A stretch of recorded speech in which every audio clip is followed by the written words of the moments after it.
Esto es Una herencia a fuego lento. Conduce Maru Toledo. Iniciamos. Hola, un gusto de nuevo poder contar con ustedes y tomar en esta ocasión un tema que yo sé que les va a interesar, ni se diga a los estudiantes de gastronomía, porque lo hemos titulado La sal en tiempos prehispánicos.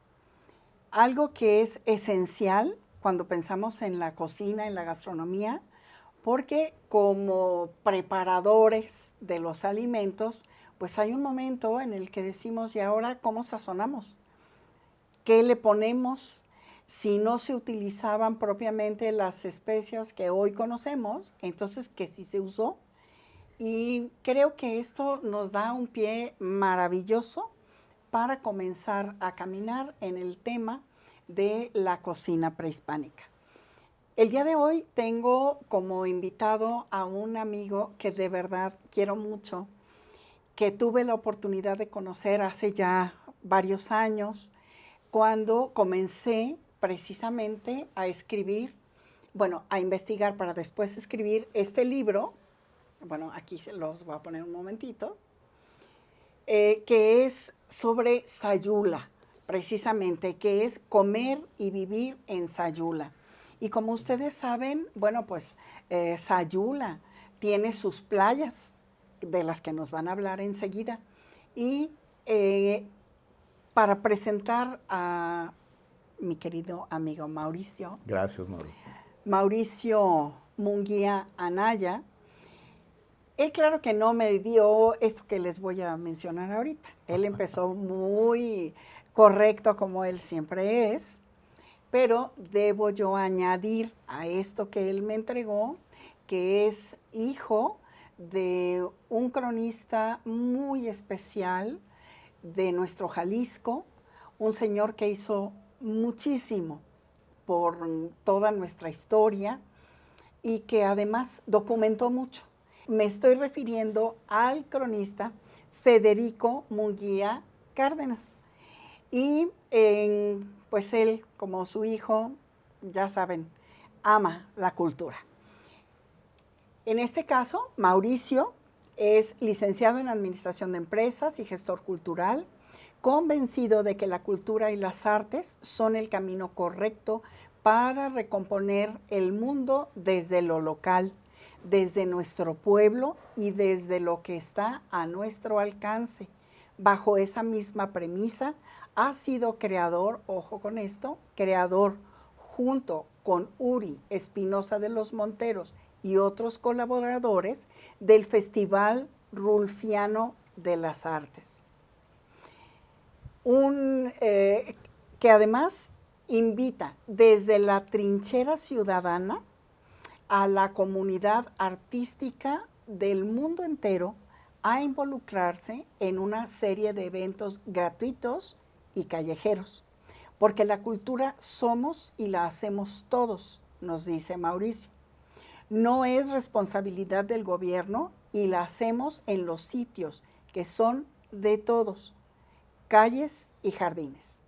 Dicho festival es un ejemplo de participación ciudadana donde en torno a una asociación civil se han sumado artistas, empresarios, organizaciones, planteles educativos e instancias de gobierno para poco a poco contagiar a la población civil de la importancia de crear un mundo mejor a partir de las artes y de la cultura. Mauricio, buenas tardes, un gusto grandísimo tenerte aquí. Gracias, Maru. No, al contrario, el gusto es mío. Muy padre tu podcast, tu programa. Ya por ahí me lo he estado quemando. Y no, un gusto. Cuando recibí la invitación dije, ay Dios, ¿de qué voy a hablar? Pero bueno, creo que tema nos va a sobrar. Gracias por la invitación.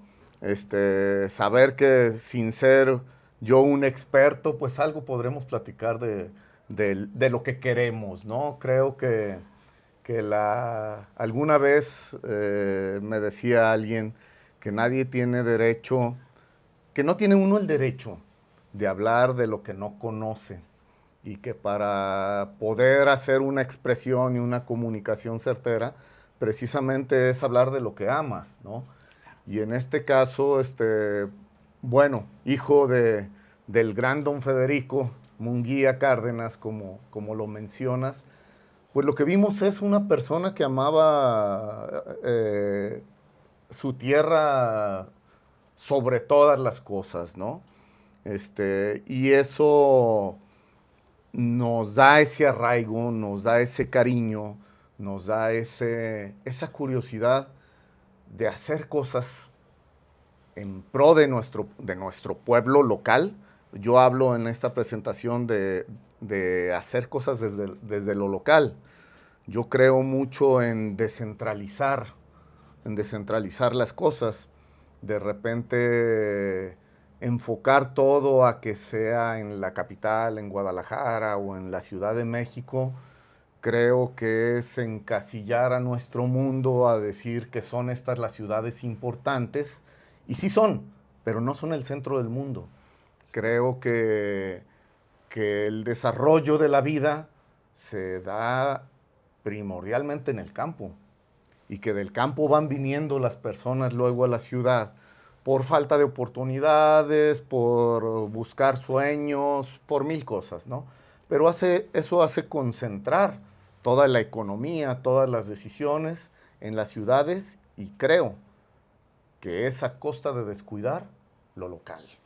Y lo local es el grueso de la existencia de un país o de un estado.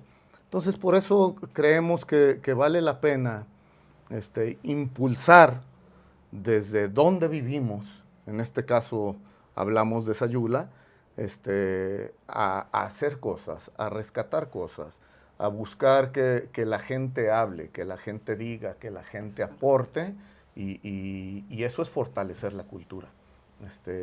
Y eso es tarea de los ciudadanos. Es correcto. Porque los políticos llegan, están en un puesto, un periodo corto y se van. Y se interrumpen los programas que ellos hayan trazado. Entonces somos los ciudadanos, definitivamente.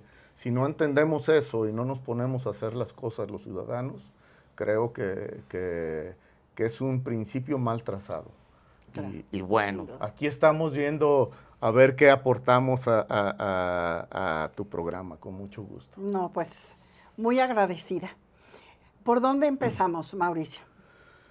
Mira, vamos empezando. Yo lo veo desde lo actual y me recorro hacia los años anteriores y hacia lo prehispánico, ¿no? Creo que la ubicación geográfica de Sayula, a una hora, a pesar de ser el siglo XX, de un desarrollo impresionante de las comunicaciones, tanto terrestres como aéreas y como en tecnología, sigue siendo una población muy importante por su situación geográfica.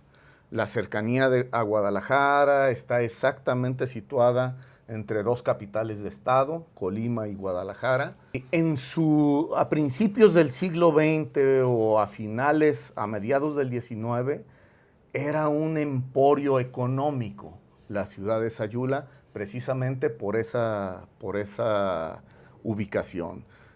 Pasaba el Camino Real de Colima, en su momento se trazó las vías férreas, antes de eso era el punto de pernoctar y de permanecer de los arrieros, aquellos comerciantes de aquellas épocas, que eran los que traían y llevaban mercancías de todo tipo a diferentes lugares geográficos.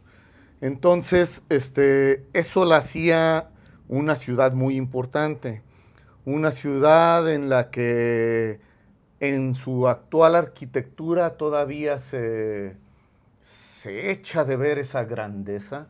Hay casonas hermosas, hay arquitectura que verdaderamente creo que se ha sabido en términos generales conservar, a diferencia de otras ciudades que la han ido perdiendo, y que ahora tiene un nombramiento de pueblo mágico. Creo que es gracias en mucho a esa arquitectura y a las tradiciones y a las historias que te da un pueblo con casi 500 años de fundación, y que quizá más importante todavía que la época colonial y la época independiente, la época prehispánica. La época prehispánica de ese Sayula, llamado en aquel entonces Saúlan, se lo da la laguna de Sayula. Las comunidades indígenas siempre pues buscaban, se asentaban alrededor de los vasos lacustres.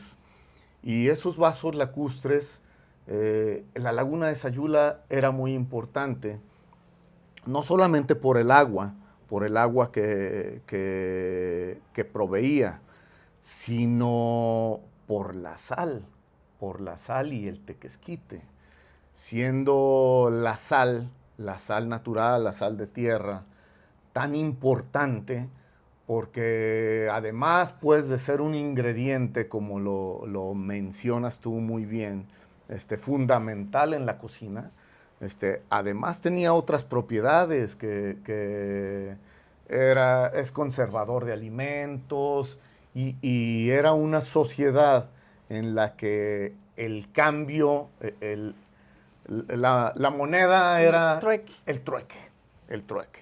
Entonces, ¿dónde había mucha sal, mucho tequesquite? En la laguna de Sayula. No existía la ciudad de Sayula como la conocemos ahora. Eran una serie de poblados indígenas, de rancherías indígenas, que se distribuían a lo largo de toda la laguna de Sayula. Si bien se denomina laguna de Sayula, bueno, es una cuenca que va desde San Marcos a Coalco, pasando por poblaciones de Techaluta, Macueca, Toyac, Usmajac, Sayula, y que hacia el sur, el límite de esa laguna es precisamente la actual ciudad de Sayula. Al sur, todavía, de la población de Sayula existía un centro ceremonial, el centro ceremonial de Santa Inés, así lo conocemos actualmente, donde se reunían estas poblaciones indígenas para sus servicios religiosos.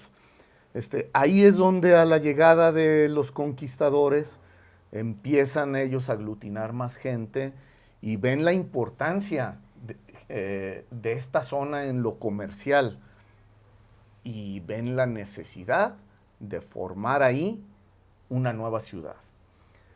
Cabe hacer mención, creo que esto es un punto importante, en la historia de Sayula, del sur de Jalisco y de Jalisco en general. Los conquistadores que vienen por conducto de Hernán Cortés, llegan hasta Sayula y quizá un poquito más hacia acá al norte, quizá hasta Zacualco. Nada más, hasta ahí se quedan. Ellos vienen del centro de la República. Y entonces venimos arrastrando una inercia de la conquista desde el centro de la República, pasando por Michoacán, pasando por Colima, llegando por el sur de Jalisco, Zapotlán, hasta que llegan a esta zona de la laguna. Después de esto, inicia otros encomenderos en la zona de la Nueva Galicia. Inicia Nuño de Guzmán por acá, en lo que empiezan a forjar la ciudad grande del occidente de México. Cuando la primera idea de los españoles que llegan a la zona de Sayula era formar una ciudad grande en el occidente. Sí, era la idea. Por eso, cuando ustedes llegan a Sayula y ven calles muy anchas, calles de 12, 14 metros, muy bien trazadas, perfectamente trazadas a cordel, dice, bueno, sale del común de las ciudades del principio de la colonia. Sucede que es una fundación, no se asentaron sobre lo que ya existía, fundan una ciudad nueva. Bueno, me voy años atrás todavía, cuando nos platica el doctor Enrique Estrada Faudón, que hace aproximadamente 10,000 años, al finales de la cuarta era glaciar, en la que los polos se llenaron, pues crecieron su territorio en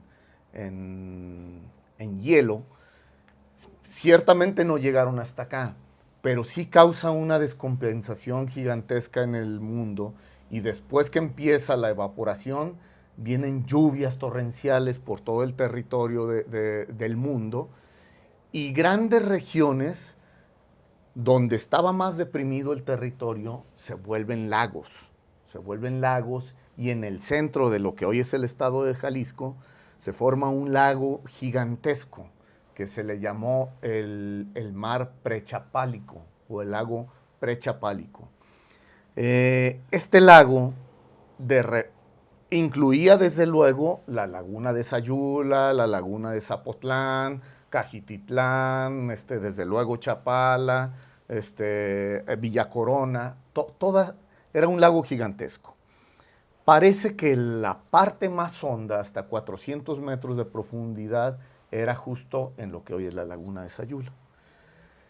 Cuando viene luego, después de esto, el vulcanismo, y empieza, pues, estamos en el eje volcánico transversal, sí. Empiezan a crecer los cerros gigantescos que luego fueron volcanes, como el Cerro de García, el Cerro Grande en Tlajumulco, el de Tequila. Empiezan a quedarse aisladas ciertas partes. Y a la vez se abre una grieta gigantesca, que es la barranca de Huentitán, donde a Chapala se le da salida al mar, al lago de Chapala. Y luego termina funcionando como la parte media, Chapala, de esa cuenca, del sistema Lerma-Santiago, Chapala, que tiene salida al mar. Y funciona como un vaso regulador. Pero la laguna de Sayula queda aislada, queda entre la Sierra del Tigre y la Sierra de Tapalpa. Y hacia el norte lo divide de Chapala el Cerro de García, y bueno, queda un valle muy grande en el que poco a poco se va asolvando, sus aguas no tienen salidas al mar, entonces no están más que destinadas a evaporarse, a filtrarse y a evaporarse.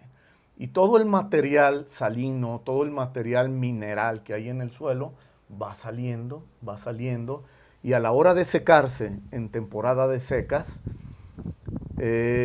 empieza a surgir esa sal. A surgir la sal, a surgir el tequesquite, que es como los indígenas van empezando a aprovecharla.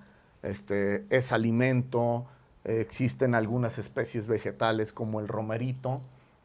Coincide un poco la historia con el lago de Texcoco, ¿verdad? Sí. Sí, que por eso en la Ciudad de México se utiliza tanto el romerito.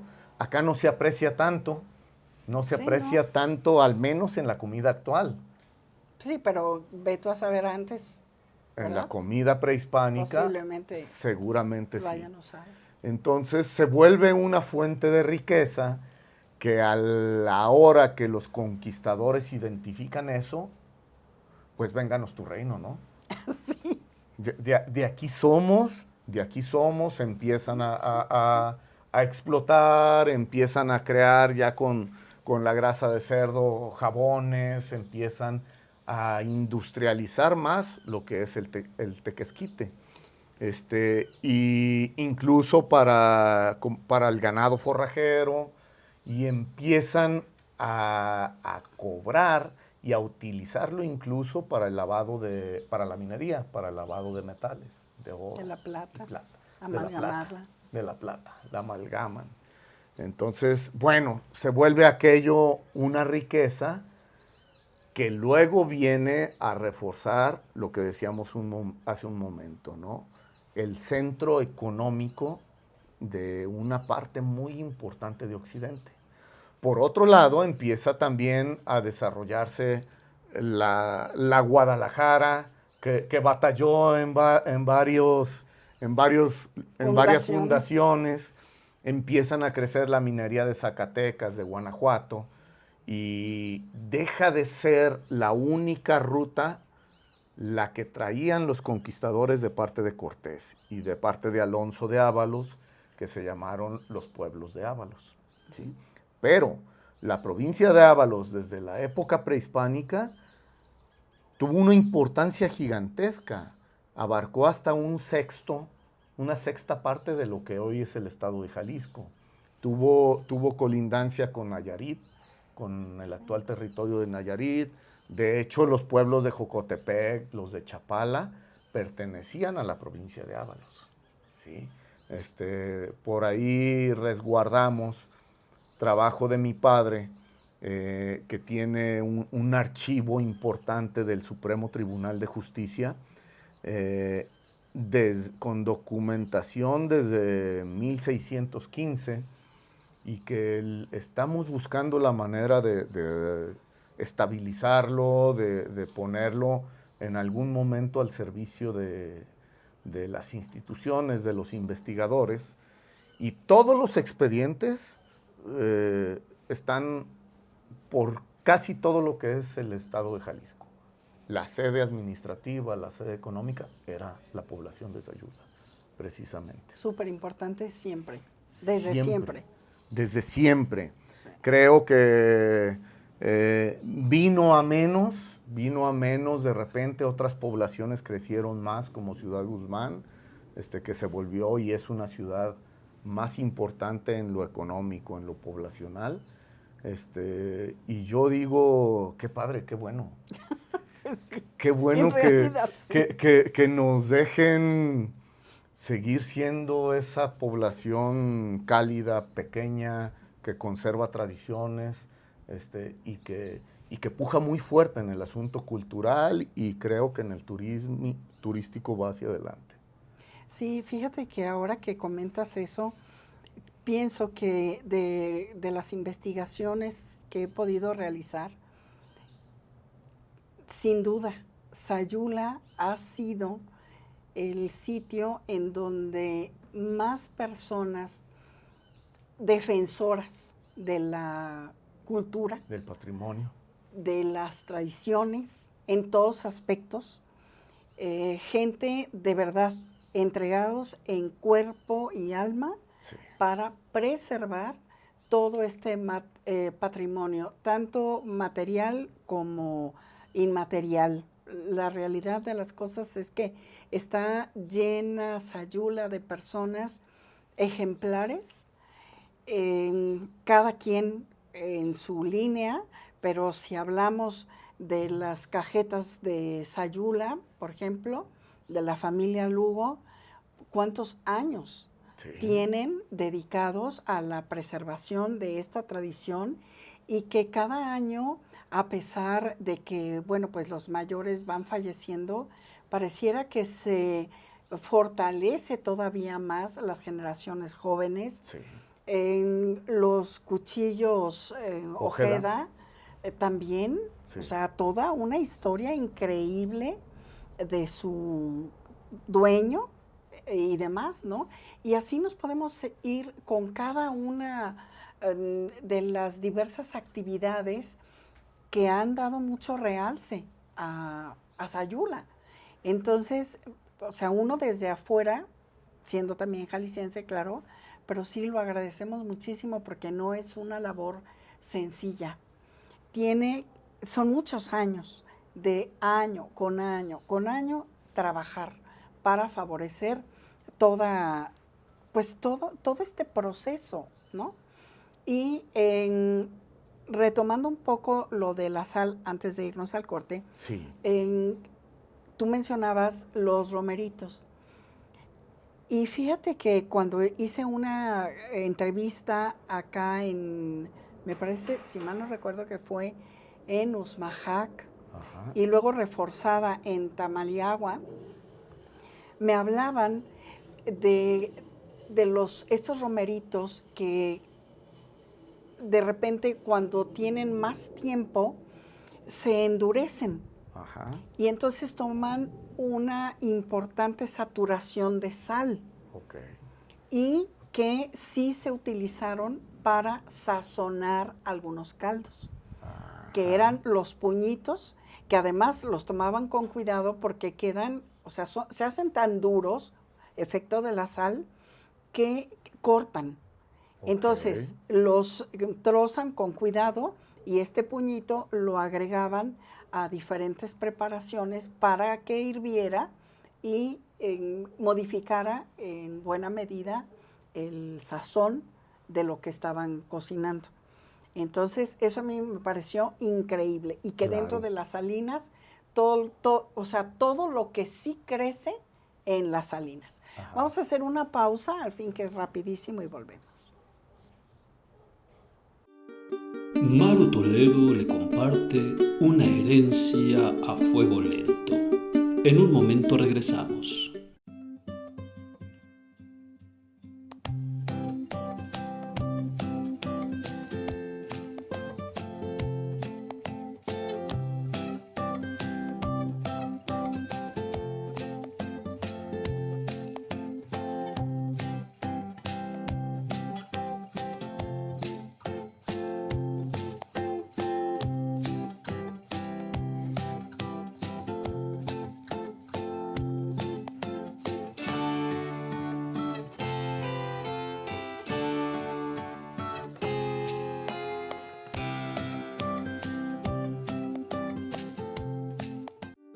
Maru Toledo le comparte una herencia a fuego lento.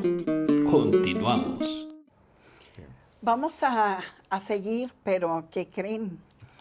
Ya les acababa yo de decir cómo es de linda toda la gente de Sayula, increíblemente atentos. Ay, no, son bellos.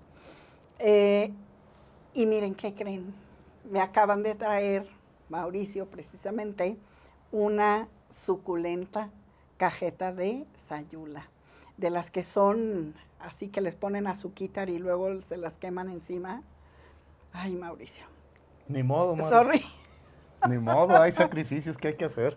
Sí, hay que hacerlo, sí. Gracias a Cajetas Lugo, por cierto. Ay, sí, un saludo enorme a todos y cada uno. Ay, qué buena está, ¿verdad?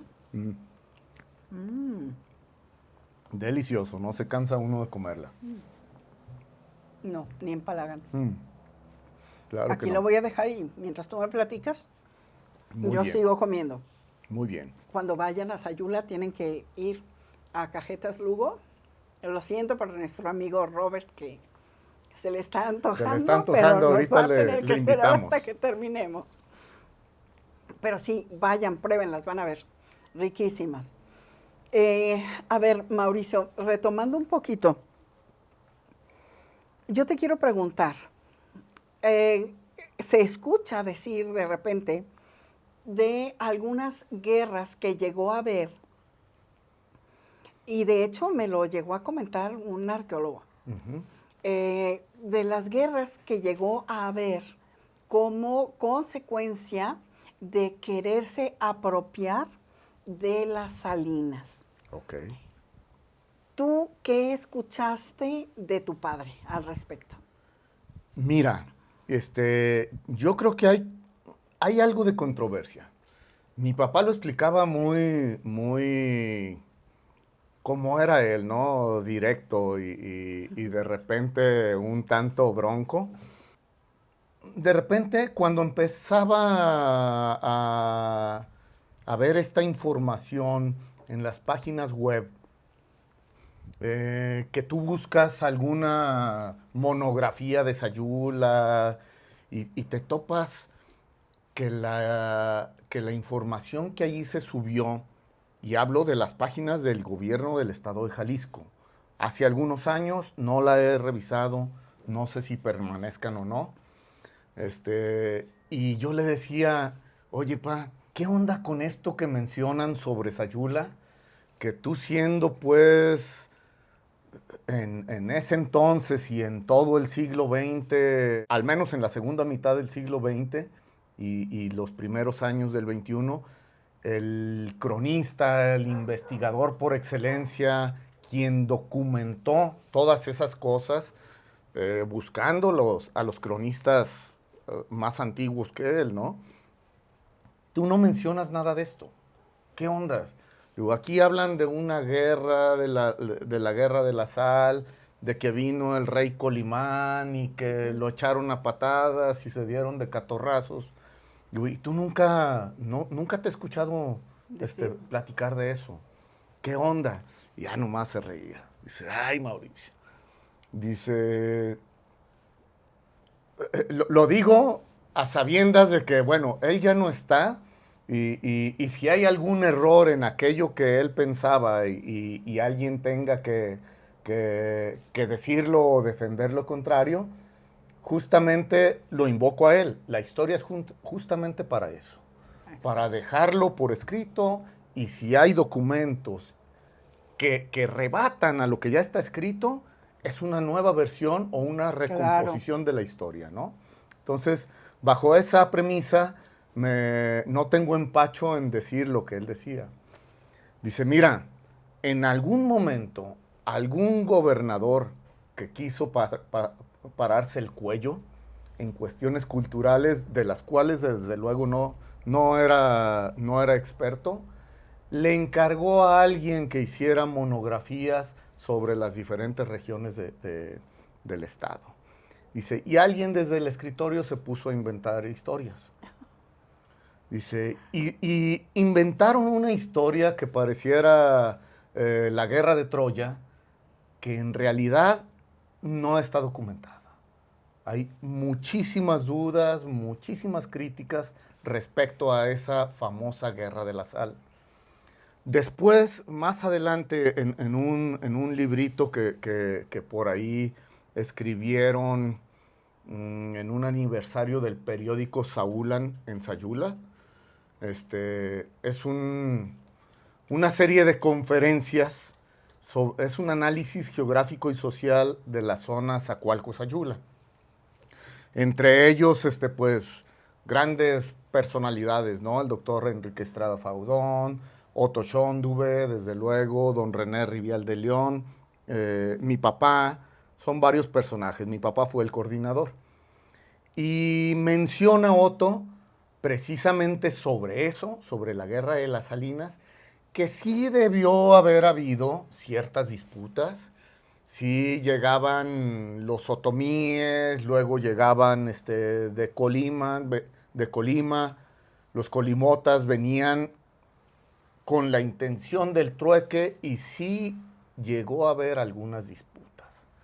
Dice, pero la super mega y extraordinaria guerra de la sal, que se menciona en esas literaturas que mi papá descalificaba, dice, parece que no fue como tal. No fue como la platicaron, ¿sí? Fue un poco una producción hollywoodesca. Sí. Y bueno, sí, o sea, una disputa en un momento dado, bueno, pues sí, se puede entender, ¿no? Claro, claro. Pero de ahí a una guerra como tal, no. Como actualmente se siguen dando, ¿no? Los poderosos quieren apropiarse de los territorios que tienen riqueza y en ese entonces la riqueza era en las salinas. Sí, exactamente. Eran las salinas, ¿no? Exactamente. Entonces debe haber habido, a final de cuentas, pues eran pobladores que vivían en mucho de la guerra, o sea, tenían que si ahora es así, imagínate en aquel entonces, ¿verdad? Sí, entonces, sí, mi papá lo decía un poco riéndose, dice, algún buen novelista se encargó de cumplir la chamba que aquel político les encargó. Oye, Mauricio, a ver, cuéntame, ¿cómo era vivir con tu papá? Mira, ay, se me puso la carne chinita. Era un personaje, yo si lo describo, un personaje enamorado de su tierra, ¿no? y muy inquieto. Una persona que no dejaba de crear, todavía tenía 88 años y estaba perfectamente lúcido, todavía te hablaba de planes, de lo que tenía que hacer, de libros que tenía todavía que escribir, mil cosas.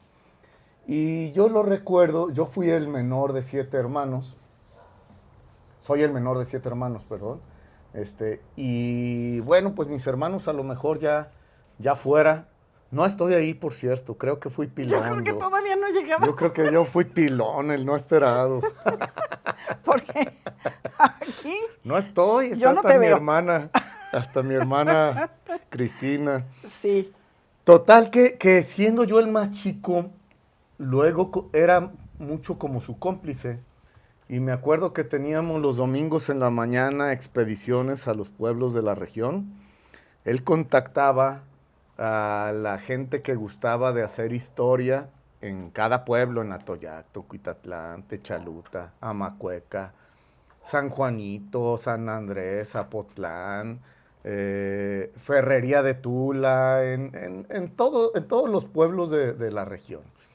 Y tempranito los domingos nos íbamos, nos acompañaba a veces mi hermana Cristina o algún amigo que invitábamos, ella o yo, y íbamos a buscar vestigios arqueológicos. Nos hallamos por el lado cerca de la laguna de Atoyac, de la presa de Atoyac, unas piedras monumentales llenas de jeroglíficos, raspados, hermosos, con gises los dibujábamos para luego las fotografías. En Ciudad Guzmán hay una colonia indígena, Chuluapan, que también fuimos y es un mapa de todo. Está la laguna de Sayula, la de Chapala, la de Zapotlán, los volcanes. Impresionante, hermoso. Debe estar esas piedras ahí. Las mismas peñas de Ciudad Guzmán tienen pinturas rupestres adentro. No sé si estén conservadas, yo espero que sí, porque pues es un parque ecológico. Hacia el lado de la laguna, hacia el lado de Amacueca, en Cofradía, hay una parte donde se entra, donde se cruza la laguna hacia Atoyac. Y en ese triangulito, porque hay entrada por uno y otro lado de la carretera libre, nos hallamos unas piedras que justamente yo creo que eran para las salinas, porque son en piedra, pero son ollas, son vasijas hechas en piedra, precisamente como para que ahí se derrita, pero en piedra, porque lo que hemos leído y lo que vemos de las salinas, pues eran más bien barro, era tepalcate, era también formaciones en la misma piedra, en la misma tierra, donde se evapora y donde están sacando la sal. Eso es en piedra y deben estar por ahí todavía. Quizá en alguna caminada mi cabeza me diga es por aquí. Subimos al Cerro de García a caballo. Era padre. Era muy bonito. Pues sí, me imagino. Era muy bonito porque mi padre, fiel a la tradición oral, a la investigación, de acuerdo a la tradición oral, que es algo de lo que tú sabes, también mucho, iba y entrevistaba a los ancianos ya muy grandes, que todavía tenían su lucidez, y sacaba información. Hay cassettes y cassettes y cassettes ahí grabados. A veces eran horas de plática y resulta que no había grabado nada y olvídate, eran los berrinches. Y además, como íbamos de invitados en domingo, luego nos tocaba desayunar delicioso en las casas. Pues sí. En las casas a las que íbamos de visita, porque pues una visita de ese tipo, que es a platicar, a investigar, normalmente son bien recibidas y se les atiende de lujo. Tú también debes saber de eso. Y se prolongan. Y se prolongan. Entonces yo me acuerdo mucho de esas épocas, y quizá es ahí donde aprende uno a valorar la labor del investigador, a respetarla. A mí de repente me han dicho que si soy cronista o que si pretendo serlo, y le digo, no, por Dios. O sea, yo crecí viendo a un investigador nato que se pasaba clavado en los archivos eclesiásticos, en las notarías, en las bibliotecas, clavado haciendo su investigación y en las entrevistas. Digo, y eso yo lo respeto mucho y yo no lo podría ni siquiera pensar en imitar, ¿no? Pues sí. Me gusta mucho. Creo que funciono más como un enlace, como un facilitador. Y eso era don Federico, en ese aspecto, ¿no? Era muy, muy padre. A veces raro ver que pues, le daban alguna condecoración o algún premio, o lo nombraron presidente de la Benemérita Sociedad de Geografía, siendo él de pueblo y viviendo en el pueblo. Y yo me acuerdo que decía, ¿será que nosotros no estamos valorando el monstruo de personaje que vive con nosotros? Yo creo que es muy complicado mezclar el aspecto familiar y de cariño del padre a poderlo valorar como el gigante personaje que fue, ¿no? Sí, sí, sí. Sin duda. Es muy complicado, no deja uno de ver al papá, sí, claro. A quien quieres. Claro. Y el papá, pues normalmente como debe ser, a veces hasta cuestionamientos y pleitos tienes con los papás, ¿no? Y veía uno que en todos lados casi se persignaban cuando llegaba don Federico. Dice, mira qué interesante. Pues sí. Ya después de los años ves los porqués y dices, sí, comprendes. No, claro. Distinto, claro ¿no? Pero en su momento. Que la labor pues, de don Federico fue grandiosa. No, qué padrísimo. Sí. Hablemos de Tequesquite. Ajá. Cuéntanos, ¿qué nos puedes platicar acerca del Tequesquite? Mira, yo creo que ahí la verdadera investigadora eres tú. Cacho la bolita. Claro, ahí te va. Lo que sí recuerdo y me encantaba, o sea, vuelvo a los domingos en la mañana. A veces alcanzábamos a regresar temprano para desayunar en familia. Repito, somos 7 hermanos, más mis papás, y el desayuno de los domingos en casa a las 10 de la mañana era ley. Era como ir a misa. Luego dejamos de ir a misa, pero seguimos desayunando. Pero teníamos que estar todos, no por obligación, sino por gusto. Era el momento en que hay más calma, se podían platicar cosas, comíamos los de los deliciosos chilaquiles. Y don Federico, madrugador siempre él, se iba temprano al mercado a comprar calabaza en dulce, plátano, camote y los elotes de Tequesquite. Ay, qué cosa tan sabrosa. Unos elotes tiernos, deshaciéndose, pues prácticamente del color de la cajeta. Casi blancos. No, cafés. Aquí. Ajá, cafés, color tierra, color, no barro porque el barro es rojizo, pero color lodo casi. Pero qué sabor. Sí. Qué sabor, o sea, y yo lo recuerdo y quisiera tener uno comiéndomelo en este momento, y la verdad no sé si alguien en Sayula o en la región lo siga haciendo, pero... Sobre todo que lo sigan sembrando. Pero, a ver, ¿tú consideras que es por el Tequesquite que cambiaba de color? ¿O era el elote, la mazorca? Yo creo que era el Tequesquite.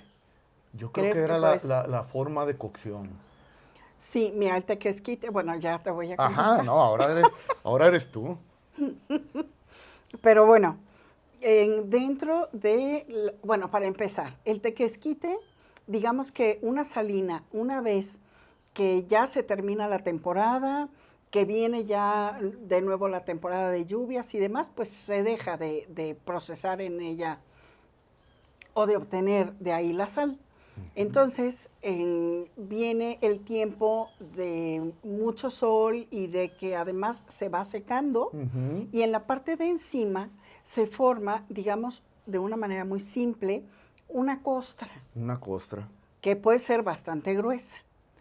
Y dependiendo de la zona o del estado de México, es decir, del estado de la República Mexicana, cambia. Cambia de color, cambia de sabor. Hay, por ejemplo, algunos tequesquites que son amargos, Ok. que realmente pues no nos sirven para cocinar, pero hay otros que son muy, muy buenos para eso. La experiencia que yo tengo con el uso del tequesquite tiene que ver, una de estas opciones es poner a cocer los elotes Ajá. y poniendo un buen puño de tequesquite rojo. Ese tequesquite rojo, yo lo conocí en Sayula cuando hice la investigación, Sí. porque la señora que me enseñó a hacer unas pacholas buenérrimas, me lo regaló. Ajá. Y me dijo, mira, este es el de a de veras tequesquite de aquí. Ok. Entonces, pero bueno, no fue mucho lo que me dio, así como para ponerlo a cocer elotes, no, me lo hubiera pensado. Sí, no, la verdad. Ajá. Esa es una. Pero sí, me queda clarísimo porque lo probé en Tapalpa cuando este señor, ya una persona mayor en Juanacatlán, a la hora que le pone el buen puño a los elotes, cuando ya comienza a estar el agua queriendo hervir, Ajá. es un sabor, qué barbaridad. Delicioso. Es otra cosa. Y lo Delicioso. usaba cuando el elote es muy tiernito. Yo creo que pero sí. aporta sabor. Sin Sí, duda, sí. aporta sabor. No, y queda el lolote ya sin grano y Sí, quiere le seguir chupas. chupando, porque, ay Dios, Sí, porque sí, tiene un salado muy delicioso. peculiar. Ahí sí es el Ajá, tequesquite. sí. Entonces, por ejemplo, ahí en Juanacatlán, en Tapalpa, todavía cuando hice la última, la investigación de Tapalpa, fui con este señor y en la tarde, a la hora que él tenía ya listo sus ollas de elotes, todos los niños iban. Y adultos, y todo el mundo iban a tocar para que vendiera ahí en su casa, te daban los elotes, buenérrimos. El otro lugar donde lo probé fue con verduras en Tuxpan. Ok.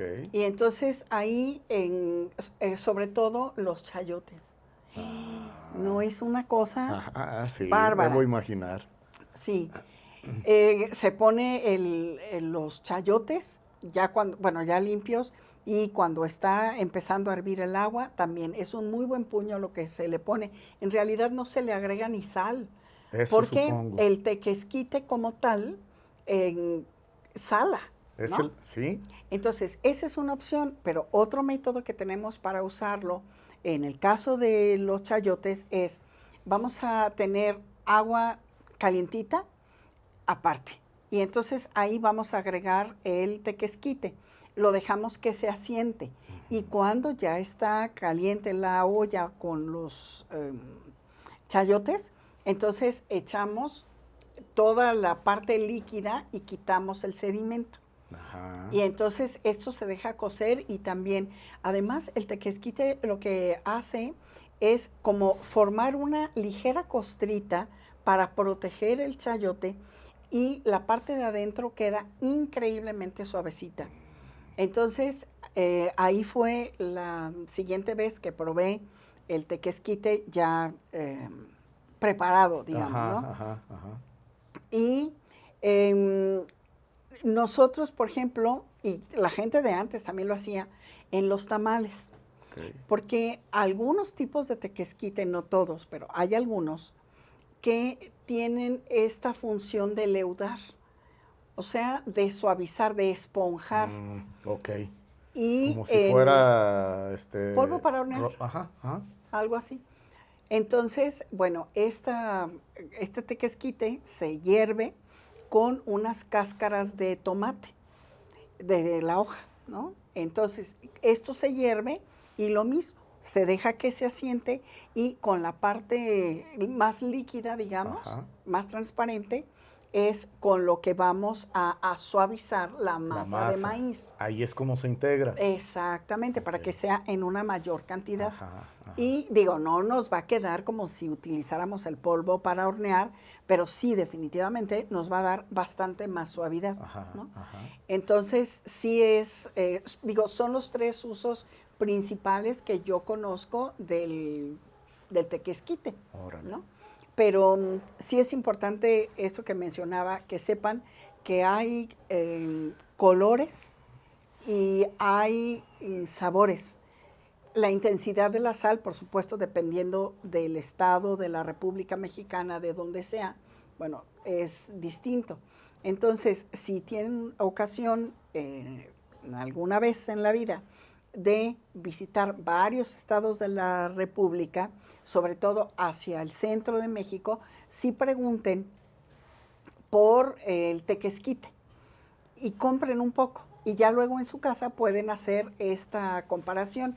De hecho, fíjate, si mal no recuerdo, es Sahagún quien habla de los colores del tequesquite y de cómo lo vendían, porque algunos se vendían como en forma de tecatita, otros se vendían más como pulverizados.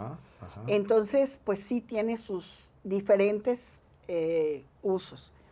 ¿Será por la composición mineral? Pues yo pienso. Yo creo que sí, ¿verdad? Yo pienso, nunca me he puesto a estudiar tan a profundidad, simplemente, bueno, pues lo uso en la cocina, pero hay un libro dedicado al tequesquite, he de subir algo en mi Facebook para que tengan un poco más de idea de este tema.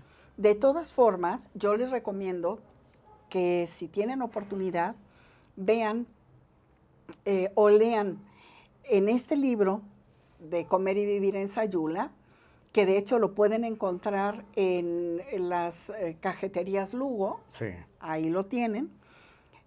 Ahí viene precisamente explicada toda esta parte del tequesquite y recetas buenísimas, que de verdad no se las deben perder, vale la pena. Mauricio, ¿qué te cuento? Que el tiempo se nos acabó. Sí, Maru. Y con mi cajeta voy a la mitad. No, yo no he podido, ahorita le doy mate. Pero bueno, pues el tiempo ya nos está comiendo. Yo te quiero agradecer, no sabes, muchísimo No, al contrario. Vuelta a Guadalajara para contrario. poder hacer esta grabación. Tu dedicación para preparar el tema, muchísimas gracias. No, para servirte. Yo siempre con las personas que investigan y que tienen una pasión por algo que es para bien de todos, siempre apoyar, gracias. siempre. Es algo aprendido y además hay que promover siempre eso, ¿no? Claro que sí, y nos quedó pendiente el Festival Rulfiano. Ya hablaremos del Festival Rulfiano. Hacemos en mayo. Síganos en Facebook. Ahorita estamos calificando un concurso de cuentos internacional que tuvimos casi 2,300 cuentos recibidos. Ay, Dios santo. De todo el mundo. Entonces, vamos para arriba. La figura de Rulfo es una bandera tremenda. Ay, entonces, qué bonito, qué padrísimo. Vamos trabajando, padre. Me encanta la idea. Pues bueno, muchísimas gracias por haber estado con nosotros y si Dios nos lo permite, nos vemos en la próxima. Gracias. Esto fue Una herencia a fuego lento. Maru Toledo nos sorprenderá aún más en el próximo capítulo. Hasta la próxima.